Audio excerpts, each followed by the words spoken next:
First at 10, a mother stabbed to death inside of an Arlington apartment building. Yeah, this is only the second homicide in Arlington so far this year, and police say they already have a man in custody charged with murder. Homa Bash is live for us tonight after speaking with members of the victim's family. Homa? Sharon, Jim, the victim was Shante Crawford, just 37 years old, mom to a 15-year-old son with autism. Family tells me they just found out she was pregnant, killed after being in a violent relationship for years. At least 12 years now of this abuse, violent, just physical, mental, emotional abuse from this man. Family describes 37-year-old Shante Crawford as having the biggest heart. She walks in the room, she just lights up the room. Around 5 a.m. Monday morning, that light went dark. Shante was stabbed to death in her apartment building off Washington Boulevard in Arlington, found by police officers in the hallway. Very sad, to be honest. I think, how can people do for people like that? Human being for human being, you know? This is a previous mugshot. A Prince William County police report from 2013 revealing Forney was arrested for abducting a woman and her 4-year-old child from a school. Shante's family says that was her and her son. According to data from the United Nations Office on Drugs and Crime, a woman is killed by an intimate partner every 11 minutes. I get Shante's story. I know it. I lived it. L.Y. Marlowe is a survivor, nearly killed several times by her daughter's father. She now runs the nonprofit Saving Promise, dedicated to domestic violence prevention and awareness. Marlowe says she knows how difficult it is for women to leave, but also wants to send a message to everyone. I'm looking at my camera. I am talking to you. Anybody who's watching this right now, Shante could have been your daughter, your sister, your friend, your niece.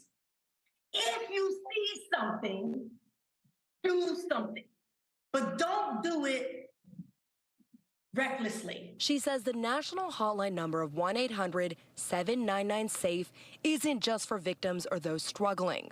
Counselors can help loved ones navigate next moves as well. I was prepared that, we would get this phone call one day, but I didn't think it was going to be like this.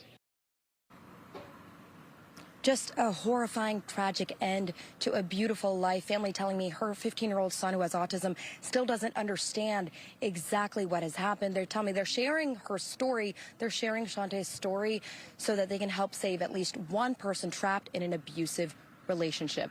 Jim, Sharon. All right, Homa, thank you. Now to a social media post that's going viral. A Virginia woman claims her Lyft driver tried to kidnap her. Tonight, she's speaking out in the hopes of holding the rideshare app accountable and taking a stand for others who may have experienced a similar situation. Our Sierra Fox joining us live in Arlington after speaking with that woman. Sierra, how's she doing tonight? Well, good evening to you both, Jacqueline and Shamari. As you can only imagine, sadly, she is still shaken up. Catlin tells me she ordered a Lyft ride right here in Arlington, Virginia, to get dropped off in Washington, D.C. for a rooftop pool party. And what was supposed to be a fun weekend turned into a traumatizing one. My heart just began to race. I was like, you hear about stories like this, but you never expect it to be you. A Lyft ride takes a wrong and dangerous turn. Catlin posted this Twitter thread that now has more than 1 million views and thousands of likes and retweets, starting with, on Saturday, June 17th, I was on a Lyft ride in Washington, D.C. that made me fear for my safety. I noticed the driver making a few wrong turns, really prolonging my ride, and he actually nearly hit a car in front of him. Stopped about a foot from that car, and I was immediately on alert after that. She wrote, we continue driving, and I notice he navigates off the Lyft platform to input an address into his own GPS. Catlin noticed they were heading in the opposite direction of her destination. She thought she was being kidnapped. Catlin was disappointed with the driver's reaction after making several attempts to talk to him about what was going on. His response just seems so sinister and evil. That's why Catlin jumped out the car and ran away. Now she's warning others about the man responsible. He drives a white Toyota Prius. His first name starts with M and his last name starts with S. Lyft deactivated Catlin's account after the situation. However, now it's reactivated. The CEO commented on her post responding with, "I'm so sorry you've gone through this, Catlin. Let me have a look. We can do better." After one, the situation that happened to me, and two, how Lyft treated me after, I do not plan to use Lyft. I actually have used Lyft for 6.5 years, and I think that's going to be my final ride. A Lyft spokesperson just responded to Fox 5 with this statement that reads in part, "We take reports like this seriously and always work to take immediate and corrective action. Regrettably, our first response came up short, and therefore we have reactivated the rider's account and contacted her to offer our support." Catlin says in a world where women are kidnapped daily and there's a rise in human trafficking, a person in this situation should be heard, not punished. Now to a developing story out of Montgomery County. A teenage girl out for a jog, attacked by a man on the Maryland side of Rock Creek Park. That attack happening in the middle of the day. Let's get right out to Fox 5's Stephanie Ramirez, who actually spoke to a witness to this all. Stephanie. Jacqueline, that's right. And this witness says he ran over to help as soon as he saw this attack start. Now, this witness works in the area, so he didn't feel comfortable interviewing on camera, but he did speak with us extensively off camera. And he said that he just felt lucky and privileged to be able to help this 15-year-old girl who he said was so terrified that at one point she had asked him if he was going to hurt her. Maryland National Capital Park Police, they tell us this happened at around 2:30 in the afternoon yesterday, Wednesday. The witness says it was raining then, and really they were the only two outside when all of a sudden the vehicle pulled up.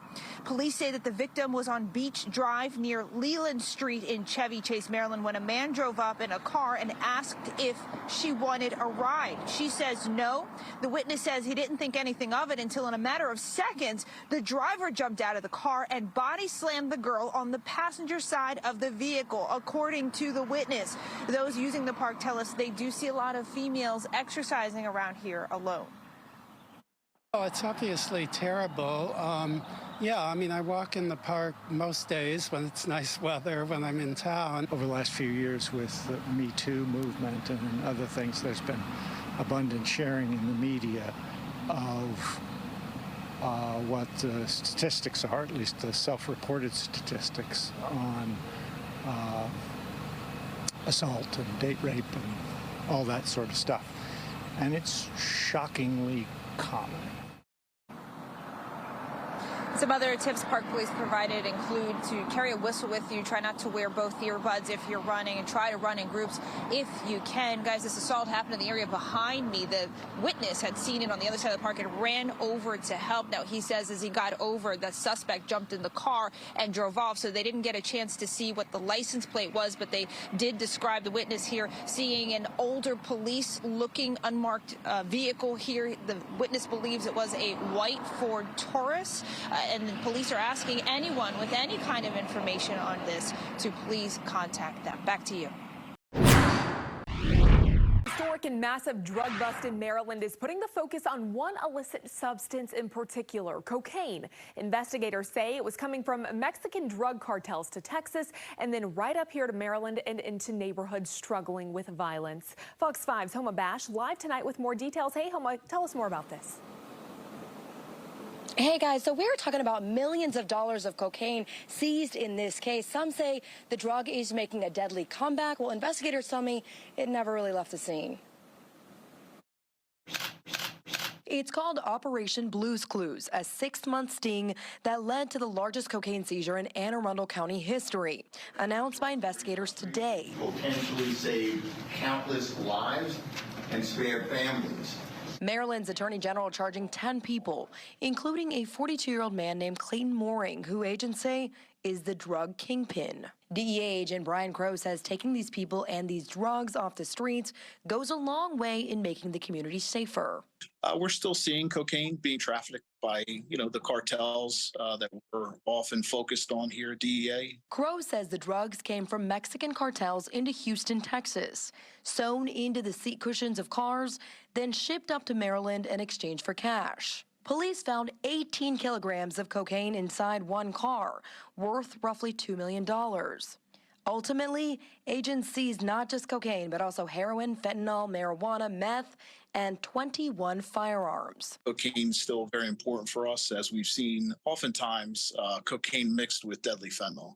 So deadly, in fact, that data from the Maryland Overdose Dashboard shows fatal ODs involving cocaine have cost more than 1,000 lives in the last 12 months. One of the top drugs killing people, especially when laced with fentanyl. Crow says they're not necessarily seeing a surge in cocaine here right now, but they are certainly not seeing a decrease. This is no longer just an opioid crisis, it's an overdose crisis. Emily Keller is the first ever special secretary of opioid response in the state. She agrees with the DEA, saying cocaine use never went away. It was just overshadowed by fentanyl and opioids in recent years. And I think we need to get away from that thought of it being a party drug or designer drug, because those days are gone. It is much scarier now. And here's the thing, two simple things can really help save lives right here. We're talking about fentanyl test strips and naloxone like this right here. Both of them are available at no charge at your local health department here in Maryland. Tonight, a mother speaking only on Fox 5 about a terrifying incident. Yeah, Fairfax County police arresting a man accused of breaking into her home and trying to kidnap her 4-year-old daughter. Shamari Stone live for us tonight with this exclusive. Shamari, just such a terrifying situation. Sharon and Jacqueline, it is definitely terrifying, incredibly scary. Now, let me tell you, right now, I am in the home where this all happened. Before we begin, take a look at over here. This is that 4-year-old girl's doll. This is her horse. And this is where she draws pictures. These are all her toys. I'm showing you this because this is her domain. This is the chair where she likes to sleep. It's where she's at home, right? Well, this is what happened. Police say, and the mother tells me that that suspect came right through this window right here. It was cracked. You're saying to yourself, okay, why was it cracked? Well, their air conditioner was broken. So they had the window open, and that's when police say the suspect came in, and then the terrifying incident happened. Let's roll some video for you just to show you how this all unfolded. Tonight, detectives telling us 24-year-old Hiram Bacadano Rodriguez, shown in this arrest photo, broke in the apartment on Little River Turnpike in Annandale, 4 o'clock in the morning on June 15th. Now, the mother was sleeping in her room at the time. Police say the 4-year-old's mother heard the commotion, the blind shaking, her daughter screaming in the living room. The child told her that the man tried to grab her and then he ran away. What happened was the mother heard the daughter screaming. She comes out of the room. The man then gets scared and leaves out the same window that police say he came in. Now, here's what's interesting. A Fairfax County police forensics team, the mother says, did an excellent job. They were able to get a fingerprint from the window and allegedly identified Rodriguez. Officers arrested him on June 16th. Tonight, only on Fox 5, you're going to hear from the 4-year-old's mother. I asked her, why do you want to talk to me? She says, because I don't want this to happen to anyone else. You're agreeing to talk to me on camera about what happened to your daughter. Why? Because I don't want it to happen to anyone else. I'm traumatized, to be quite honest with you. She's 4 years old. She's not... It's not that she's not comfortable, but you can tell there's signs of trauma that's left behind from this, and I'm going to have to get her some type of counseling as well as myself. Indeed, that mother and daughter are going to have to get counseling. She wants to encourage other parents watching this in D.C., Maryland, and Virginia to get proper security systems. For example, she has one, and now if you try to come in this window, look what happens. You're going to hear an alarm. But that's not all that she's doing. She then takes a 2x4, like this one right here, and she puts it on the window as well for added protection. Because the goal, once again, is to make sure that her 4-year-old daughter can sit here, play with her toys, draw on the easel, play with the doll and the horse in peace, and then come right back to the chair, her chair, and go to sleep. Live here in Annandale with another exclusive. I'm Shamari Stone. Back to you, Jacqueline and Sharon.